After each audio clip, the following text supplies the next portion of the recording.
People are looking at you అయితే కొన్నిసార్లు ప్రజలు మన పట్ల and చూస్తుండొచ్చు, say that you are barren. మనతో చెప్పొచ్చు నువ్వు గొడ్రాలు అని చెప్పి, You have no fruit.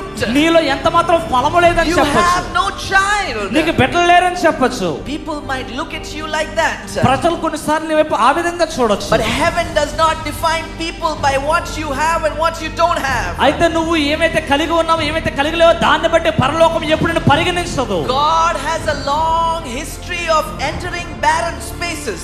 ఆ యొక్క గొడ్రాలు ఎనిపై పరిస్థితుల్లో దేవుడు ప్రవేశించి ఎంతో గొప్ప చరిత్రను ఆయన కలిగి ఉన్నాడు. Sarah was barren. ఆ యొక్క సారా గొడ్రాలుగా ఉంది, Hannah was barren. హన్నా గొడ్రాలుగా ఉంది, Elizabeth was barren. ఎలిజబెత్ గొడ్రాలుగా ఉన్నది. God is famous for entering barren places. దేవుడు ఆ గొడ్రాలు కూడా జీవితంలో ప్రవేశించడానికి చాలా ప్రసిద్ధిగాంచినటువంటి And వాడు. now God is entering the scene.